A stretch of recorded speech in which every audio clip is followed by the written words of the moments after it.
Hey guys, what's going on? I'm here with my friend Sandeep of Blackbeard Bootmaker, an Indian bootmaker, who my buddy Nick at Stridewise just went to visit in India.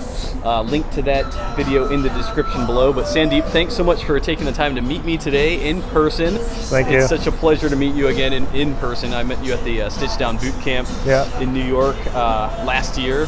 Thanks for taking time out. Yeah, absolutely. Meeting, Absolutely. Just had dinner, so I'm a little bloated. Don't judge me. So we were just talking Indian shoes, Indian boot making, and how you kind of wanted to show the world, your vision's kind of to bring Indian boot making to the world and prove to the world, challenge the misconceptions that India doesn't have a good boot making industry, because it quite does actually, with Bristle Black and Blackbeard and some of the other makers that you're friends with. You guys have really shown that you guys can deliver and create top-notch European-styled boots, hand-welted, hand-finished, hand-bottomed, the whole nine, high-end shoes at a very reasonable price. So I think crafts have been there in India. I mean, people have been, when we started this, we met some of the folks who have been doing this for like 30 years, 40 years. Wow. I mean, I think when Nick was there was a guy, I think he did mention that he was working for like 40 or 45 years, and it was like he started when he was like 15 years and he was the older guy. So the skill was there, but I think with recent production houses and branding, I think that thing started going down. Right. So that is when we saw this, we realized that there was a potential that, there were people who wanted to do work. They don't want to work in the production houses where it's a bell system, you're just doing one thing. There's no creativity there, right? You just think one. So there are people who wanted to do work, who wanted to do creative work, who wanted to experiment, but there was no platform, right? Because most of the other production houses also, they like white label for other. I mean, India has been a big shoe market, but I think it's mainly on production. They make for others and then it goes out. So we said, why don't we start something like made in India, made for India? But after that, we started going global. Now we have shipped to like 70 plus countries. But I think, that is how it started, and that is the reason why, like, people say that you're pricing low, but it's mainly because we want people in India to have these shoes in reachable, right? So I mean, if you go beyond a price point, then and again you become a lead, right? So the principle what we started with, that if you can make a quality shoe, so that a general people can wear it and try it, right? So make it accessible to the local population. Exactly. I think exactly. I think that's really So some of the premium shoemakers, like in India, people were there, like who will go to London or some other premium shoemakers, they buy the shoes. But now I think that is changing. People are wearing local shoes like VR1 or Bridlin, I think, and then couple of others. So people are buying high quality shoes in India. They're experimenting, they're getting bespoke or some like made to measure, some custom stuff. It's changing. A few more players are coming, but I think it's a good start. And any of your boots that I've seen so far, I reviewed one pair so far. I hope to do some more in the future. My buddy Chris Wells, shout out to Chris Wells at the Boot Wiki, who actually introduced us and got me introduced to the brand Blackbeard and to the Indian market in general. At the time, I was mostly looking at the newly undiscovered Indonesian market, but it's really crazy to see, especially with Nick going there to India and actually just bringing this new perspective that we've never seen before. It's really exciting. There was a different like people have a perception, right? It's made in India, so in India, how people are making, and maybe if they are well paid or not, or how like all these things, right? So when I saw that we could have Nick in India, so we were open to bring him in India, so that he can see with his own eyes where do they work, how do they work. So we did not stage anything. I mean, the normal production was going on, normal orders which were like delayed because we were moving to a bigger facility and everything. So it was just a normal production. We wanted to show Nick. And again, there are few things we do how we want to do, like welting team sits on the table instead of chairs. I think I posted a video also a couple of days back, but I wanted to show exactly how we do it. Like I said, they have been doing that stuff from 30-40 years, like that position. Suddenly you tell them, I'm giving you table and chair with a different pose. They're not comfortable, right? Because they have been used to making. They have speed in it. If you see their speed, their speed is like so there are few things which have been going on like they have been going on. But these are the people who are ready to experiment with us, create new designs. Yeah. So they are well paid and other stuff. So I mean, we wanted Nick to see that real, so then he can tell it to others that what he saw. Right. Exactly. Instead of we telling what we do. So we wanted some third party again. That was not a paid or anything. I mean, we left it to him to see like what he wants to do, what he wants to see, and how he wants to. That's the thing with Americans these days. Everything's political, right? Yeah. We want to make sure that what we're sourcing is ethically sourced. That those involved in the production process are well paid and well cared for. Because growing up, we were all propaganda. As we all see this, we all imagine like the 10-year-old in the Chinese sweatshop. Sweating, sewing a soccer ball together. Exactly. Pennies. Like, and that's just not what's really going on. I mean, I'm sure it goes on in shady areas of wherever in the world, but that's not what's going on here, obviously. And you see it in the end product too. You see that it's put together very well, expertly, with love, with passion. And you even showed me, I'm very ashamed to admit that I didn't pick up on this in the picture, but there's the picture of you with Nick, and on the table you have a color 8 shell cord of a Norwegian split toe boot. That thing, I didn't realize you guys were making shell. Like, I didn't realize. They're doing a lot of shell colors, like just now got violet, some blue or some other colors. So we're experimenting with a lot of other things.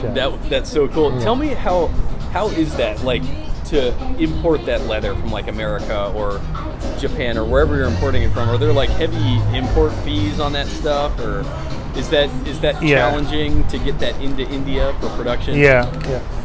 So initially when we had started, like I said, we started with India point of view, right? So there was a price point where we could produce. So we started sourcing the best leathers available in India.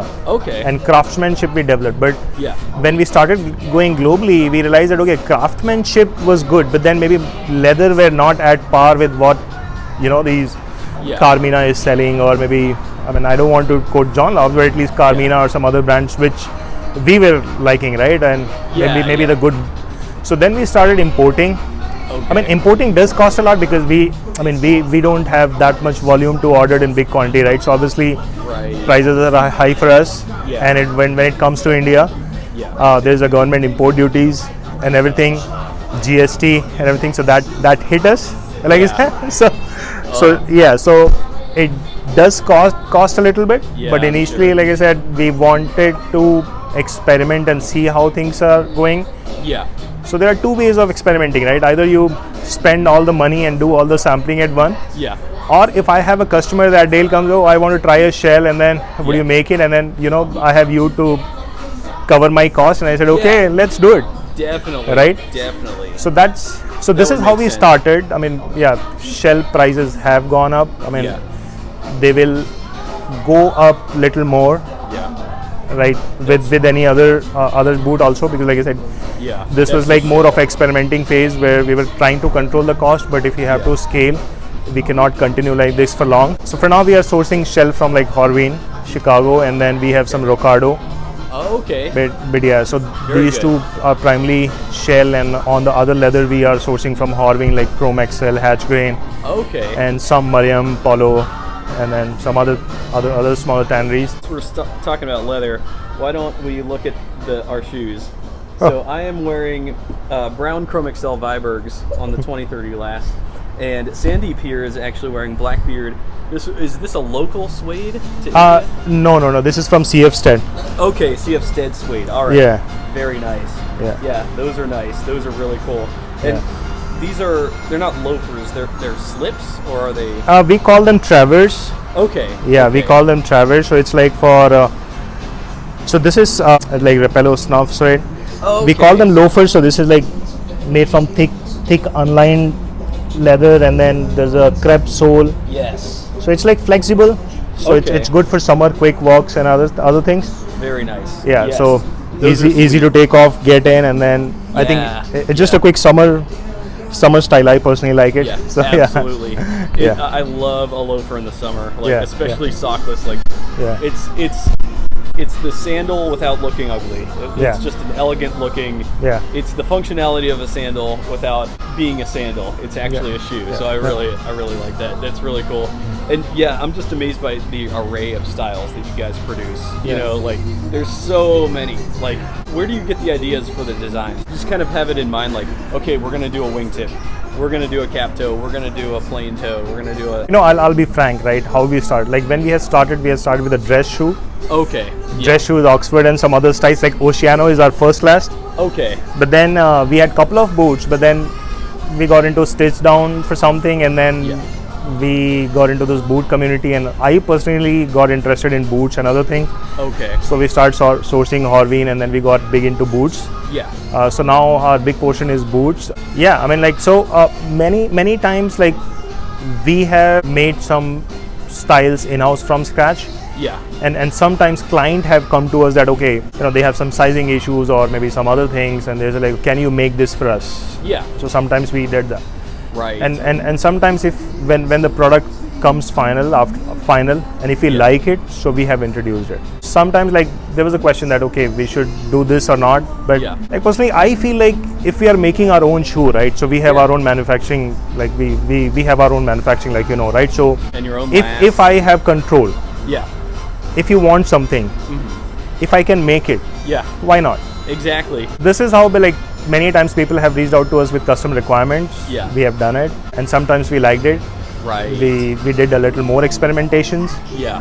more variations, and we listed it. So yeah, this is how things have evolved. Well, I think, you yeah. guys are doing phenomenal work, Yeah. and I love to see you guys evolving and growing. And you know, like as a small maker myself, I believe in slow growth. I'm Yeah, yeah, never trying for explosive, yeah. market disrupting.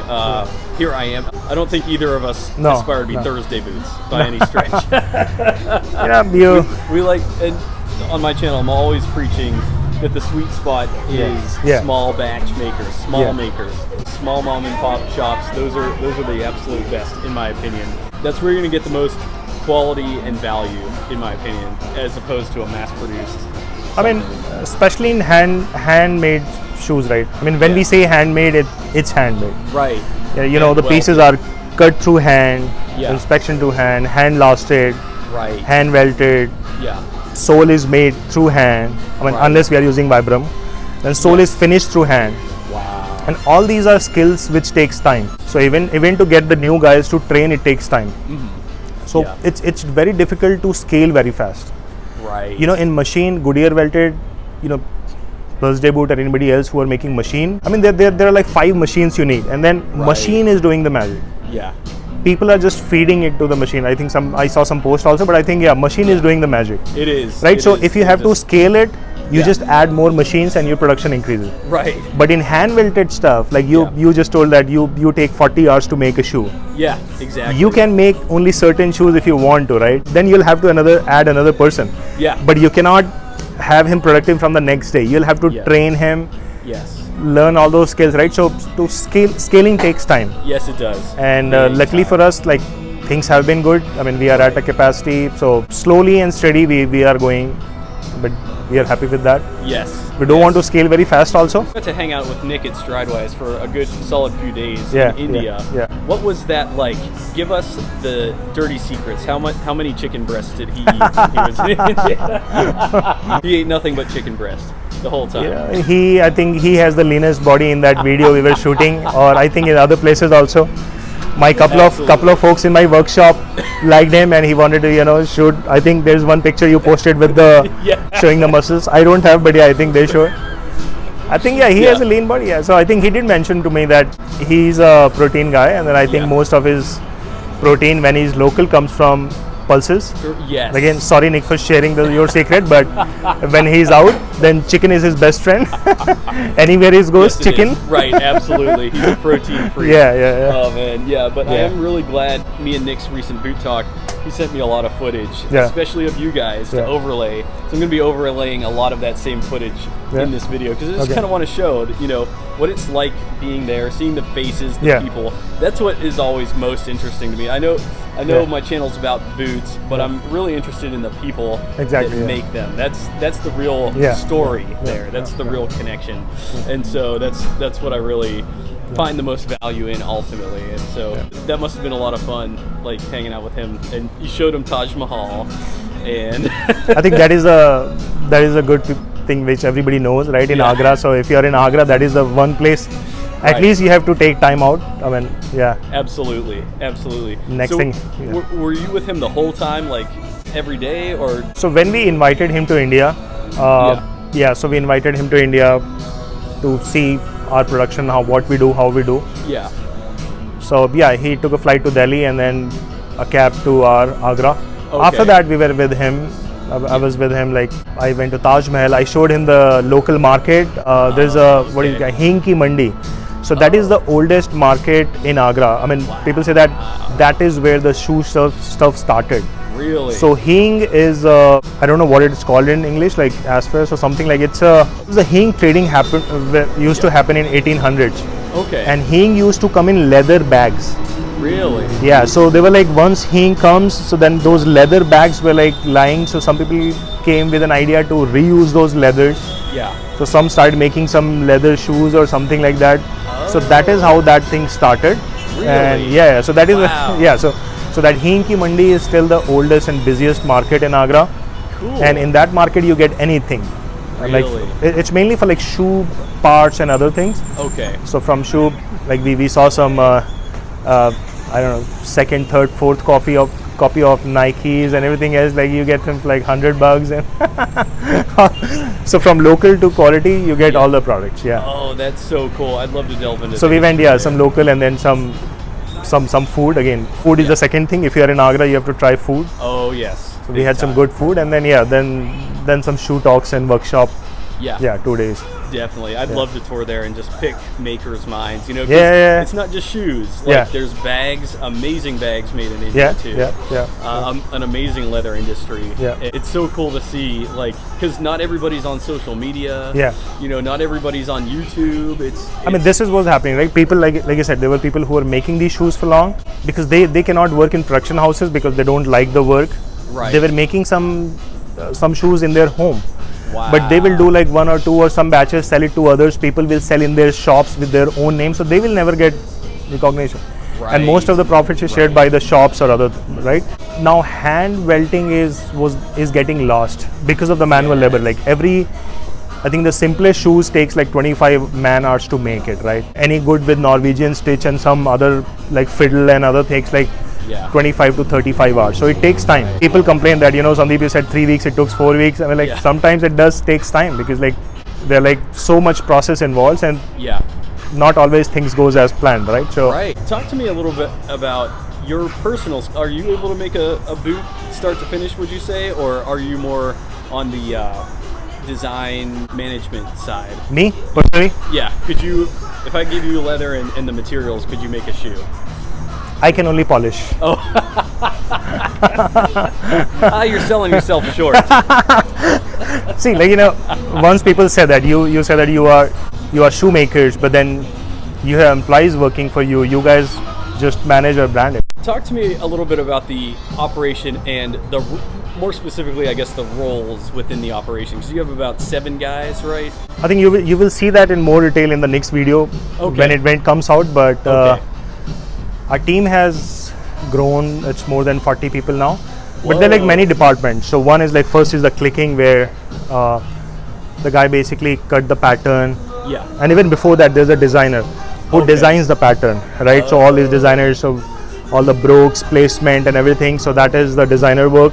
Okay. Then clicker, who basically does the clicking cut. So all the leather selection and everything is his.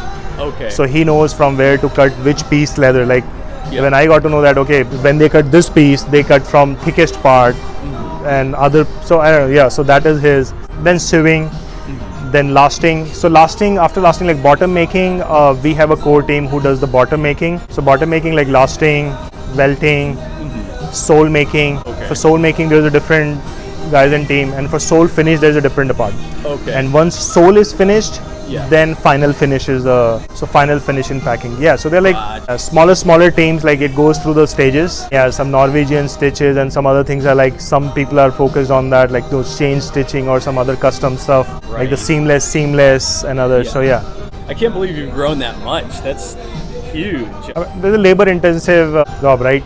Absolutely, it really is. You want to make shoes, you need people. You need people, hands down. Unless if you want to do Goodyear, then you can keep increasing machines. But Right. yeah, with this hand welting Yes. and training takes time, right? So Yeah.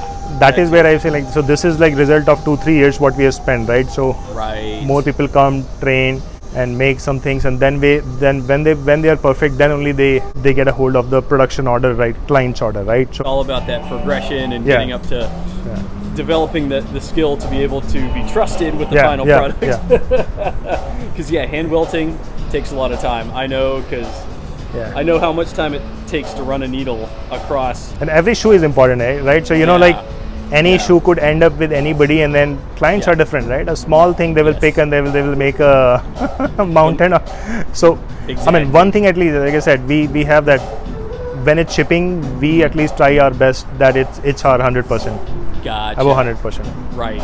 But yeah. Yeah, that's really good. Well, I see bright things in your guys' future. I mean, from a small startup to what you are now, I only see it getting bigger and more successful into the future, because I know that there's a lot of people out there hungry for this type of thing. So talk to me about the markets that you'd say you're targeting, because obviously there's a demand in the US and in Europe, obviously. You also want to keep your shoes local to local customers and accessible to the local population. What would you say your goal is in terms of market focus?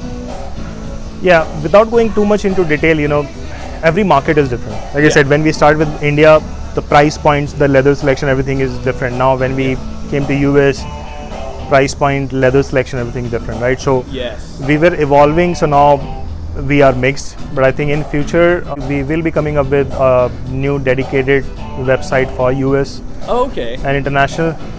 Cool. Making some of these workflows easy for a US customer. You don't have to go and look at the price in INR and convert in your mind and then do some other stuff to make shipping, pricing and everything more easy and accessible. New website would be coming very soon for US with much better customer experience. Yeah, in India we are starting to have few things I don't want to mention now, but definitely. I'll let you know when it comes.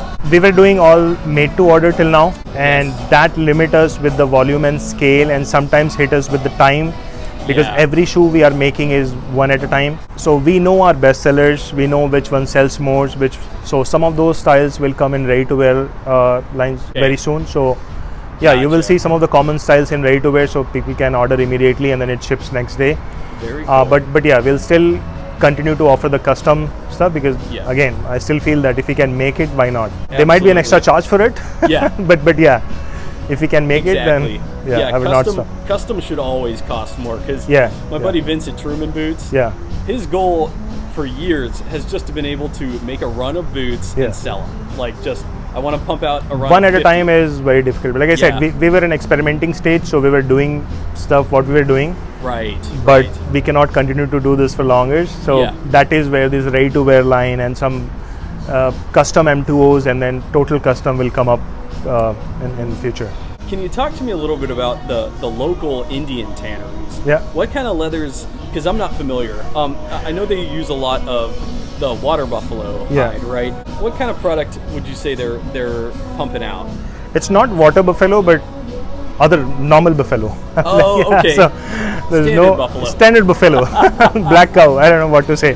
But that is the buffalo we call, right? So so that has been the bigger leather market, right? The cow is not that common because of other sentiments, regions and others, right? So a lot of cow hides comes from international.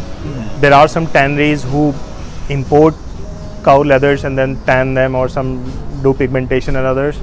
But yeah, buffalo leathers has been the major part of, I would say, Agra, and Kanpur was the bigger tannery hub, but then it has come down. But yeah, buffalo leather, they call buff leathers.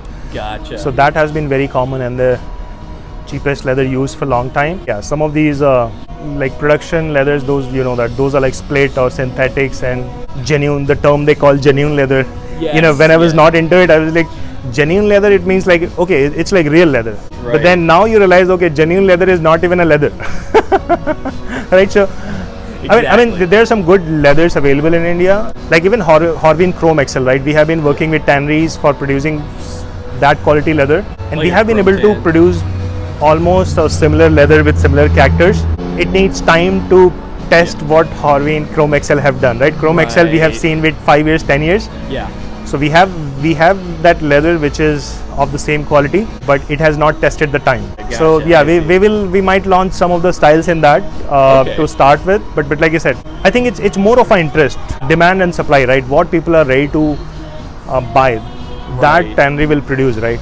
Like if there is a market for fine quality leather and better quality, tannery would produce it, right? So recently, like Indian market have been more on like either cheaper or mass produced shoes, so that is what they have produced. Cool. And that was the reason why we had to import for our collections, right? So yeah, my buddy Take at Bootlosophy, he says when he's ordering from Indonesia, he's actually looking to source from Indonesian tanneries too. Yeah. And so I think that's also something maybe some US customers might be interested in, is like, hey, you know, I have enough US boots and enough US sourced tannery boots. Like, I'm down for some Indian leather. Let's give this a shot. You know, our base Dixon, right? The base Dixon boots. Yeah. They are on Indian leather.